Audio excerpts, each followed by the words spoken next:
আসসালামু আলাইকুম। আমরা এখন দেখব দুর্যোগ ব্যবস্থাপনা ও ত্রাণ মন্ত্রণালয়ের অধীনে অফিস সহকারী কাম কম্পিউটার অপারেটর পদের পরীক্ষার প্রশ্ন সমাধান গণিত পার্ট 2। অঙ্ক শুরু হবে 49 নম্বর অঙ্ক দিয়ে। 49 নম্বর অঙ্ক ছিল x - y = 0 হলে x³ - y³ এর মান কত। তো এখান থেকে যদি আমরা বের করি x = y আসবে, এই মানটা যদি এখানে বসাই x³ - x³ = আসবে 0। তো 0 হবে এই প্রশ্নের উত্তর। তারপর অঙ্ক নাম্বার 50। নাম্বার 50 এ বলা আছে a + b² - a - b² = কত। এটা সূত্র অনুসারে আমরা জানি এটা হচ্ছে 4ab, তাহলে 4ab হবে এই প্রশ্নের উত্তর। তারপর অঙ্ক নাম্বার 51। নাম্বার 51 তে বলা আছে x - 1/x = 4 হলে x + 1/x² = কত। তো x + 1/x² এর সূত্র হচ্ছে x - 1/x² plus 4ab, অর্থাৎ x² plus 4 16 plus 4 = আসবে 20 হবে এই প্রশ্নের উত্তর। তারপর অঙ্ক নাম্বার 52 তে বলা আছে ক একটি কাজ 10 দিনে করতে পারে, খ ওই কাজ 15 দিনে করতে পারে, তারা একত্রে কত দিনে কাজটা শেষ করতে পারবে। তো ক করতে পারে হচ্ছে 10 দিনে, তাহলে একদিনে করবে হচ্ছে 1/10 কাজ, আর খ কাজটা করতে পারে হচ্ছে 15 দিনে, তাহলে একদিনে করতে পারবে হচ্ছে 1/15 কাজ, তাহলে একত্রে করতে পারে হচ্ছে 10/1 প্লাস 15/1। এটা করলে আসবে হচ্ছে লসাগু 30, এটা আসবে হচ্ছে 3, এটা আসবে 2, আসবে হচ্ছে 5/30 = 6 ভাগের 1 ভাগ কাজ করতে পারে একদিনে। তো 6 ভাগের 1 ভাগ কাজ করতে পারে একদিনে, তাহলে সম্পূর্ণ কাজ করতে পারবে হচ্ছে 6 দিনে, তাহলে 6 দিন হবে এই প্রশ্নের উত্তর। তারপর অঙ্ক নাম্বার 53। নাম্বার 53 তে বলা আছে পঞ্চভুজের 5টি কোণের সমষ্টি কত সমকোণ। তো যে কোনো ভুজের কোণের সমষ্টি হচ্ছে n - 1 × 180, তো এটাকে লেখা যায় হচ্ছে পঞ্চভুজ যেহেতু 5 - 1, আর 180 কে 2 × 90 লেখা যায়, তাহলে এটা আসবে হচ্ছে 4 × 2 × 90, অর্থাৎ 8 × 90। 90 মানে হচ্ছে সমকোণ, তাহলে 8 সমকোণ, 8 হবে এই প্রশ্নের উত্তর। তারপর অঙ্ক নাম্বার 54। নাম্বার 54 তে বলা আছে নিচের কোনটি মৌলিক সংখ্যা, নিচের 43 হচ্ছে মৌলিক সংখ্যা, 43 হবে এই প্রশ্নের উত্তর। তারপর অঙ্ক নাম্বার 55। নাম্বার 55 তে বলা আছে প্রথম 10টি মৌলিক সংখ্যার যোগফল কত। তো প্রথম 10টি মৌলিক সংখ্যা হচ্ছে 2, 3, 5, 7, 11, 13, 17, 19, 23, 29, এই কটা যোগ করলে আসবে হচ্ছে 129, তাহলে 129 হবে এই প্রশ্নের উত্তর। অপশনেই উত্তরটা নেই। তারপর অঙ্ক নাম্বার 56। নাম্বার 56 তে বলা আছে একটি সমকোণী ত্রিভুজের অতিভুজ 5 সেন্টিমিটার এবং অপর একটি বাহু 4 সেন্টিমিটার হলে ত্রিভুজটির পরিসীমা কত। তো অতিভুজ বলা আছে হচ্ছে 5 সেন্টিমিটার, একটি বাহু আছে 4 সেন্টিমিটার, তাহলে এই বাহুটা আমরা এমনি 4-5-3 অনুপাতে বলতে পারি, এটা হচ্ছে 3, আর বের করতে গেলে বের করতে হবে হচ্ছে 5² - 4² = 25 - 16 √9 আসবে 3, এই বাহুটা 3। জিজ্ঞাসা করা হয়েছে পরিসীমা কত।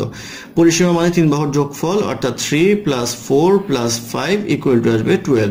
এই 12 হবে বাহুর পরিসীমা, এই 12 হবে এই প্রশ্নের উত্তর। তারপর অঙ্ক নাম্বার 57। নাম্বার 57 তে বলা আছে x - y = 0 হলে x³ - y³ এর মান কত। তো x = y আসবে, সেই ক্ষেত্রে x³ - x³ = আসবে হচ্ছে 0, এই 0 হবে প্রশ্নের উত্তর। আবার যদি x - y = 0, x³ + y³ কত, তাহলে x = y লেখা যায়, তাহলে এটা লেখা যায় x³ + x³ আসবে 2x³, তখন 2x³ হবে প্রশ্নের উত্তর। তারপর অঙ্ক নাম্বার 58। নাম্বার 58 তে বলা আছে 60 ডিগ্রি কোণের সম্পূরক কোণের মান কত। 60 ডিগ্রি সম্পূরক কোণ বের করতে গেলে এটাকে 80 ডিগ্রি থেকে বিয়োগ করতে হবে, 80 ডিগ্রি থেকে বিয়োগ করলে আসবে হচ্ছে 120 ডিগ্রি, তাহলে 120 ডিগ্রি হবে এই প্রশ্নের উত্তর।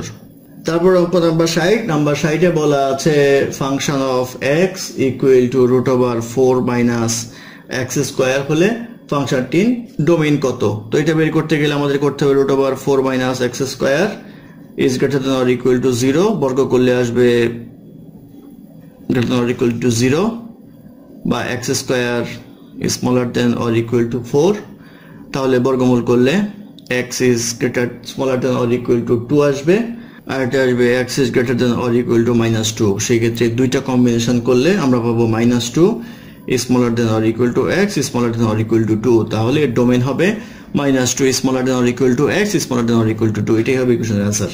তারপর অঙ্ক নাম্বার 61। নাম্বার 61-তে বলা আছে 1 থেকে 1000-এর মধ্যে কতগুলো সংখ্যা 16 দিয়ে বিভাজ্য নয় কিন্তু 30 দ্বারা বিভাজ্য।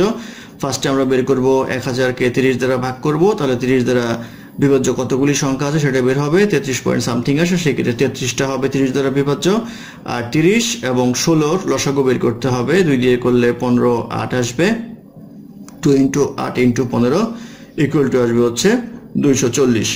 তো 240-এর গুণিতক যে সংখ্যাগুলি থাকবে সেগুলি 16 এবং 30 দ্বারা বিভাজ্য, সেগুলি আমরা বাদ দিব। সেগুলি বাদ দেওয়ার জন্য আমরা যেটা করব, 1000-কে 240 দ্বারা ভাগ করব, এটা আসবে 4 পয়েন্ট সামথিং।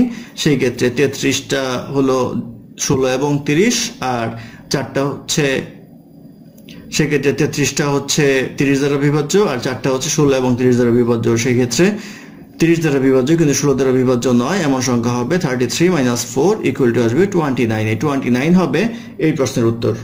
তারপরে নাম্বার 62 নাম্বারে বলা আছে 100 থেকে বড় দুইটি পূর্ণ সংখ্যার যোগফল 300 হলে সংখ্যা দুটির সম্ভাব্য অনুপাত কত? এটা হবে হচ্ছে 3:2, কারণ হচ্ছে এটা যোগ করলে আসে হচ্ছে 5। 5কে যদি আমরা 300-কে যদি 5 দ্বারা ভাগ করি তাহলে আসে হচ্ছে 60, তাহলে এটা হবে 180 আর এটা হবে হচ্ছে 120। তাহলে অ্যান্সার হবে 322। 322 হবে ইকুয়েশনের অ্যান্সার। তারপর অঙ্ক নাম্বার 63। নাম্বার 63-তে বলা আছে y/x = 1/3 হলে x + 2y = 10 হলে x এর মান কত?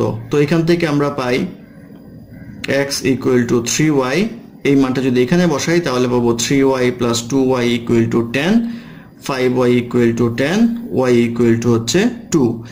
এই 2টা এখানে যদি বসাই তাহলে পাবো 3 × 2 = আসবে 6। এই 6 আসবে এই কোশ্চেনের आंसर, অর্থাৎ x এর মান হচ্ছে 6।